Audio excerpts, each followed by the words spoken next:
অস্থির পরিস্থিতির মধ্যে রয়েছে বাংলাদেশ। দিকে দিকে হিংসার আগুন জ্বলছে।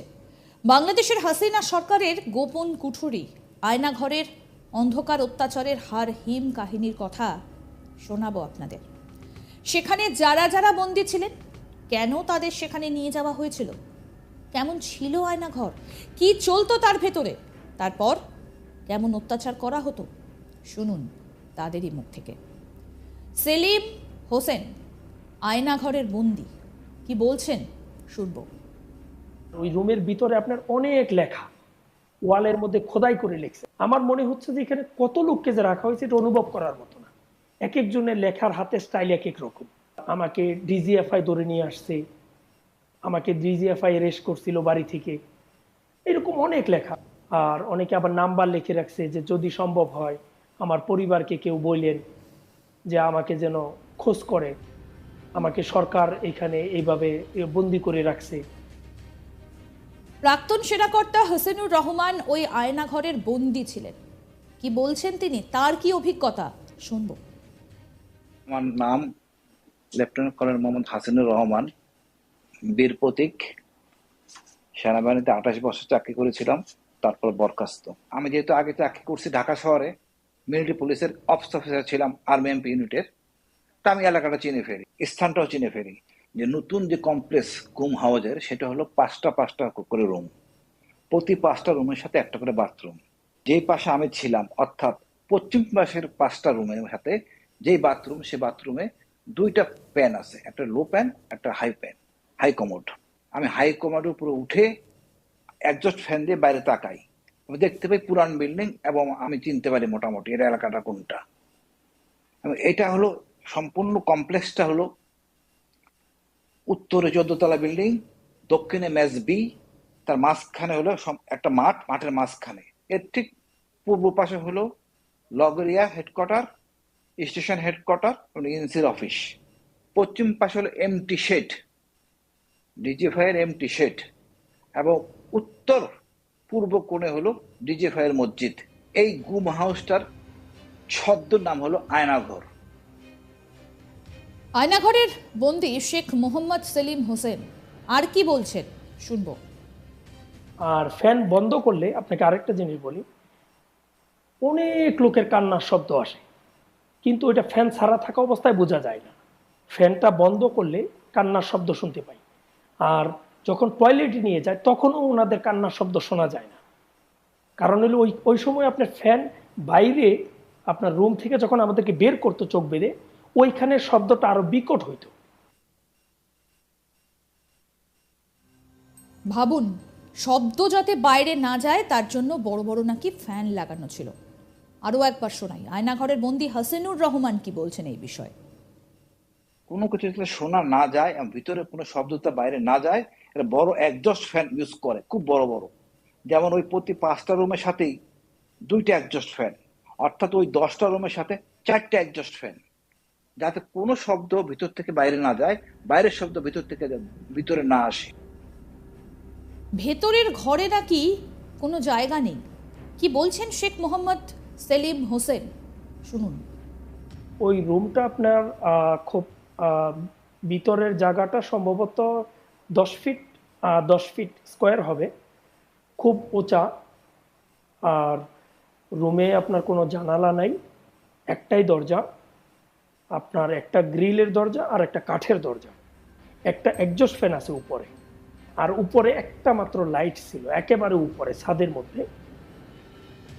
এই আয়নাঘরের উচ্চতা কত, এই বিষয়ে কি বললেন হাসিনুর রহমান, শুনুন। 16 রুমের কমপ্লেক্সটা খুব পুরনো আমলের, অনেক পুরো। আমি 90 সালে ছিলাম আর্মি এমপিতে অফিস অফিসার হিসেবে, তখন আমি এটা এরকমই দেখি। এটা উচ্চতা 18 ফিট, দেওয়ালগুলি মসৃণ, প্রত্যেকটা রুমের সাথে একটা করে লাইট আছে এবং একজস্ট ফ্যান আছে একটা করে। এর পার্থক্য হলো নতুন রুমের সাথে এটার বড় বড় মোটা মোটা শিক, যেটা নতুন রুম করা হয়েছে তার শিকটি একটু তুলনামূলকভাবে চিকন, লোহার দরজা, তারপরে হলো আপনার বড় কাঠের দরজা মাঝখান দিয়ে আছে আপনার ছিদ্র, যা দিয়ে দেখা যায় ভিতরে কে কি করে বা কি করতেছে ইত্যাদি। আয়নাঘরের বন্দী শেখ মোহাম্মদ সেলিম হোসেন তিনি বলছেন একেবারে সকালবেলা চোখ বেঁধে জিজ্ঞাসাবাদের জন্য নিয়ে যাওয়া হয়। শুনুন। তো সম্ভবত একেবারে সকালবেলা ফজরের সময় মনে হয় ওনারা আমাকে ওইখান থেকে চোখ টোক বেঁধে জিজ্ঞাসাবাদের জন্য নিয়ে যাওয়া হয়। তো ওইখানে আমাকে একজন মহিলা জিজ্ঞাসাবাদ করে। তো উনি আমাকে জিজ্ঞাসাবাদ করলো আমার নাম, আমার টোটাল পরিচয়, আমি কি করি। সম্ভবত আইএল বা আইএসএল পাকিস্তানের একটা গোয়েন্দা সংস্থার কথা আমাকে জিজ্ঞেস করলো। তো বললো যে পাকিস্তানের আইএসএল ওইটার সদস্য নাকি আমি। তো আমি বলছি যে আমি এটার নাম শুনি নাই কোনোদিন। তো পরে ওনারা আমার বয়সটা নিয়ে মানে আমার নাম জিজ্ঞেস করলো, আমি বললাম শেখ মোহাম্মদ সেলিম। কোন দিক থেকে বাড়ি দেয় আমি অনুভব করতে পারিনি, বাট ডানে বামে মানে আমি এদিকে কাইতে হলে ওইদিকে বাড়ি দেয়, পায়ে বাড়ি দেয়, ডান পাশে বাম পাশে খুব জোরে জোরে মারে। তো আমিও খুব কান্নাকাটি করি, সব বিষয়ে জিজ্ঞাসাবাদ করে। তো আমার একটু চুপ করে রইলো ওনারা। ওই মহিলা হঠাৎ করে জিজ্ঞেস করলো, শেখ মোহাম্মদ সেলিম? আমি বললাম জি। বলল যে আপনি কখনো পঞ্চগড় গেছেন? আমি বললাম যে না। তারপরে জিজ্ঞেস করলো যে আমাকে সম্ভবত আপনার গোপালগঞ্জের যে কোনো একটা এরিয়ার নাম বলল, যে আপনি গোপালগঞ্জ সম্ভবত কি জানি কোতোয়ালিপাড়া হয়তো এরকমই একটা নাম হইতে পারে, যে ওইখানে আমি নাকি বোমা পুঁতে রাখছিলাম শেখ হাসিনাকে হত্যা করার জন্য। আমি বলছি যে না, আমি ওই এলাকাতে কখনো যাইনি। এই বিষয়ে আয়নাঘরে 4.5 মাসের রিমান্ডে থাকা কূটনৈতিক মারুফ জামান তিনি কি জানিয়েছেন, এবার তার কথা শোনাবো। ওরা বলে আমরা নাকি কিংস অফ দ্য আন্ডারগ্রাউন্ড, আমরা মাটির নিচের রাজা, রাতের রাজা আমরা, আমাদেরকে চ্যালেঞ্জ করার কেউ নাই এই বাংলাদেশে, এই পৃথিবীতে। আমরা যা করবো তাই করবো, আমরা এত পাওয়ারফুল, যা বলি তাই করো। না ডেড বডি রাস্তার পাশে গুলি করে ফেলা রেখে লাশ ফেলে আসবো, কত যে থ্রেট। তোমার মেয়েকে গুলি করে দিব, তোমার মেয়েকে যখন রাস্তায় বের হয় আস্তে করে ছুরিটা নিয়ে ঢুকাই দিব। একটা মাথায় বাড়ি দিয়ে রিক্সা দিয়ে যায় তো, স্কুল ইউনিভার্সিটি যায় না, তাহলে জানতো কিন্তু আমার মেয়ে কী করে। আমরা এক মেয়ে ছিল, একটা মেয়ে বাইরে ছিল। বলতো মেয়ে ইউনিভার্সিটি যায়, ব্র্যাকে যায়, সিএনজি করে যায় তো, সিএনজিটা রাস্তায় করে ট্রাক দিয়ে মেরে তোমার মেয়েরা মেরে ফেলবো, কথা বল। তোমার মেয়ে একটা তার একটা ছেলের সাথে বিয়ে ঠিক হয়েছিল, তার সাথে রিক্সায় যায়, রিক্সায় রাস্তা করে ছুরি দিয়ে হাইজেকার করে তোমার মেয়ের পেটে ছুরি ঢুকে টান দিব, একটা একটু বেশি করে টান দিব, কথা যদি না বলো। মানে এমন কোনো থ্রেট নাই তারা দেয়নি আমাকে, কন্টিনিউয়াস রিপিটেড। এভাবে করে তারা 4.5 মাস আমাকে যেখানে রেখেছিল প্রথমে, সেটাকে নাকি তারা বলে রিমান্ড সেল, 4.5 মাস রিমান্ড। তবে একদিন গেলাম, আমি বুঝলাম যে সিনিয়র মোস্ট অফিসার হবে এটা, হয়তো বা তারেক সিদ্দিকী হতে পারে, বা ডিজিএফআই হতে পারে, ওই লেভেলের কেউ। সবাই দেখলাম খুব সার করতেছে, দাঁড়ায় গেছে। তারা আবার ভিতরে বড় ভাই বলে, করে কেউ কেউ বড় ভাই ডাকে না, বড় ভাই সুপারভাইজার, তারপরে হলো উপরে আরও বড় ভাই, ওরা হলো খুব বড় ভাই। তো থাকতে থাকতে বললাম যে আপনাদের বড় ভাইয়ের বলেন না আমাকে ছাড়ার জন্য। বলে বড় ভাই তো পারবে না, বড় ভাইয়ের বড় ভাই আছে। আমি ওই বড় ভাইটা কে? বলে ওই বইটা যদি চায় প্রধানমন্ত্রী হয় তখন কি করবেন? তো বলে প্রধানমন্ত্রীর সাথে আমার কী সম্পর্ক? বলে আপনাকে উনি আপনাকে এখানে আনাইছেন। আয়নাঘর থেকে মুক্তি পেয়ে 10 বছর বন্দি থাকা অবস্থায় ঠিক কি বলছেন শুনুন আরেক আয়নাঘরের বন্দির মুখ থেকে। এবং ওই দিন রাতে আমাকে টর্চার করছে।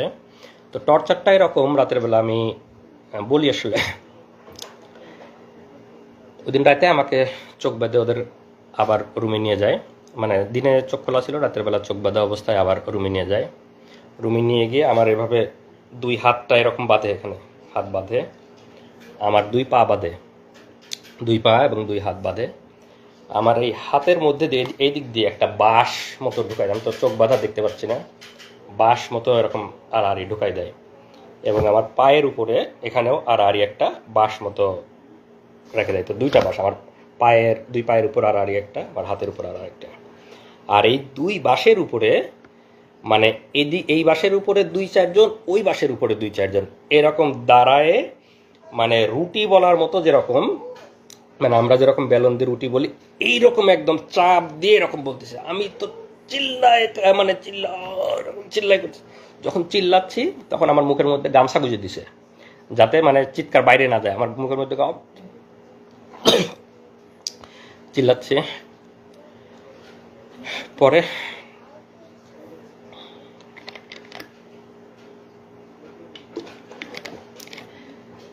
এভাবে প্রায় 15-20 মিনিট আমার উপর ভয়াবহ টর্চার চালায় ওরা। আরেকজনের কথা শুনুন। এই যে আমরা এতদিন পরে আজকে লাইভে আসছে, আপনারা সবাই জানেন যে বাংলাদেশ কোন ফ্যাসিবাদের মধ্যে ছিল, আমাদের কোনো বাক স্বাধীনতা ছিল না, আমাদের বলার কোনো সুযোগ ছিল না, বলার কোনো অধিকার ছিল না, মিডিয়া আমাদের কথা প্রচার করতো না, আমাদের পরিবারের উপর টর্চার করা হতো, পরিবারের আমি কোরিয়াতে চলে আসছি, আবার আল্লাহ আমাকে জেল থেকে বেরো অনেক কঠিন পথ পাড়ি দিয়ে আসতে হয়েছে, সেগুলা অন্য কোনো একদিন বলবো। তারপরেও আমার এখানে পিএইচডি ডিগ্রি হয়েছে, আল্লাহ আমাকে ভালো চাকরি মিলাইছে, অনেক ভালো আছি, কিন্তু তারপরেও তো মানে দেশের প্রতি টান আছেই। দেখতে থাকুন আজ তাক বাংলার ইউটিউব চ্যানেল।